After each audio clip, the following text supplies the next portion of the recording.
President Trump now suggesting he may temporarily withdraw Todd Blanche's nomination for Attorney General amid a continued standoff with two Republican senators. The president posting on social media he's essentially willing to wait until Republican Senators John Cornyn and Thom Tillis are out of office next year. Cornyn and Tillis have said they will not vote to advance Blanche's nomination over the president's lawsuit settlement with the IRS that gave Trump and his family tax audit immunity, as well as that $1.776 billion so-called anti-weaponization fund. I talked with Senator Cornyn yesterday about this live on MS Now from Capitol Hill. Have you talked to the president? No. No. Would a call from him help? Yeah, he could fix this in a minute. But I don't know who he's listening to or whether he's motivated to do that. This is about making sure that that even if you're the president of the United States, you don't get favorable terms from the government in a settlement of a lawsuit that ordinary citizens would not get, like protection from audits by the IRS into the foreseeable future. Todd Blanche is negotiating in good faith, but it's clear that the approval to get this done is above his pay grade, and we just need to get to that pay grade. I don't believe it's the president. Who is it? Who is it, though? I don't operate that way. Right now, I hope y'all never know who it is. But if we don't get it solved, you know who will. Who is it, though, if it's not the president? And then Cornyn responded to the president's post later in the day on social media that he was going to pull it, writing, quote, "If the president is mistaken, if he believes concerns about the provisions in his tax lawsuit settlement are limited to me and Senator Tillis." Blanche and Cornyn then met privately yesterday afternoon. Punchbowl reported that two senators were very near a resolution on Blanche's nomination, but Cornyn left Capitol Hill last night, ultimately with no deal. The Senate is not scheduled to return to Washington until Tuesday, so we're kicking this can until then. I want to bring in congressional reporter for Axios, Kate Santelise, who has been following the twists and turns of this right along with me. I mean, I thought a few things were notable yesterday about the way that Cornyn set the stage with me in the morning. He directly laid it at the feet of the president at one point, saying he could fix this in a minute.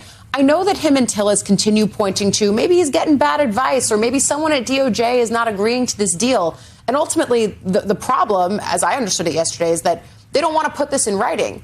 But the president could fix this in a minute, right? Yeah, just as Cornyn said to you, he thinks that the president could just immediately come to a deal on this and bring everyone together and get Blanche through the Judiciary Committee. It's important to note that Todd Blanche, in his confirmation hearing, committed that this weaponization fund would be dead, that the IRS settlement would no longer be allowed as part of this deal. And all Senators Cornyn and Tillis want is for this to be in writing. Which lawyers love to put things in writing. Yes, exactly. So it's become a little bit complicated after Blanche said that this is a moot point. It clearly didn't turn out to be a moot point, and it's not clear how they're going to resolve this if President Trump is insisting that he's not willing to cave here on this. And again, the idea of why is the president willing to sacrifice confirming his attorney general to a permanent role in the name of keeping himself immune from future IRS entanglements? I mean, I think that does speak volumes here. But the other thing that I think is notable is the way that Cornyn intimated that he and Tillis are the ones who are out front because politically they can do that. They're not coming back in large part because of Trump, but they're not coming back regardless. It seems that there are others who have this concern, which makes sense because politically it's not a great look. Yeah, that's exactly right. I think Cornyn and Tillis have really embraced this YOLO caucus. You know, they're not as afraid of political retribution from this White House as other GOP lawmakers are. But there are other senators who have concerns. And just a month ago, this weaponization fund almost killed their bill to fund ICE and Border Patrol, which is broadly popular among the party. So this is not a new issue. We've seen this come up time and time again. And we've seen other GOP senators express concerns like Susan Collins, Lisa Murkowski. So even if Trump decides to wait out Cornyn and Tillis eventually retiring in a couple months, I don't think this problem is going to go away from him. Exactly. I mean, he can keep. These are the rules. I mean, Todd Blanche can be acting AG for 210 days. The clock can restart whenever he returns to the acting, role once the nomination is pulled. They can do that. That's within the rules. But I also think that there's something interesting here that Trump is basically saying out loud, I'm happy to just skip these people if they disagree with me, and we'll come back to it later when the conditions are more favorable. That can't, I mean, he's basically playing the same game effectively when it comes to the SAVE Act and all of these other priorities. And I wonder what it says for Republicans that the president is now out there saying, it's fine, I'll just wait until you're gone. Right. I mean, and that's exactly right. Trump needs the Senate if he wants to get anything else passed in the next few months. I mean, we keep continually seeing him demanding that they gut the filibuster to pass the Save America Act. John Thune has made very clear that he does not have the votes to do that. The support is not there in the Senate. We saw a new senator yesterday, John Curtis, come out and say that he's not in support of gutting the filibuster. And Trump also wants to get this reconciliation bill through Congress to fund his Iran war effort. Yeah. So he needs these senators on his side, and he's going to have to make some sort of deal if he wants to get anything done in the next 5 months. We talked about the YOLO caucus. The L, I know that when we say YOLO is you only live once. What does the L mean to you, though? Because to me, it has been leverage. And I think we've yet to see senators actually put their votes where their talk has been, right? There have been senators willing to criticize this White House, but they've ultimately fallen in line. And I wonder if this is YOLO from a live perspective or YOLO from a leverage perspective. I think leverage is exactly right. I mean, we've seen these senators try and push the administration to go more in their direction. But you're right. We haven't really seen them take any votes that are directly against this administration. I mean, when it comes to things like war powers, that has not fully passed the Senate. We saw Senator Bill Cassidy, he had a conversation with the White House after initially voting for it and then flipped his position. So I think that's right. They're using their position as sort of free agents to extract some concessions from the White House, but they're not actually putting it when it comes to voting. We're going to see what we see. I was a bit more convinced about you only live once from Cornyn yesterday when he told me I am prepared to vote no. It was the clearest that I had heard him on that.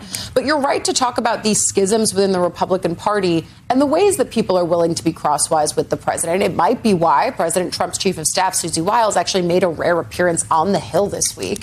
This is according to Politico, that she huddled privately with top Senate Republicans on Wednesday to discuss several stalled items on the president's agenda. It includes what we just talked about, his controversial voter ID bill, the Save America Act, as well as a third budget package.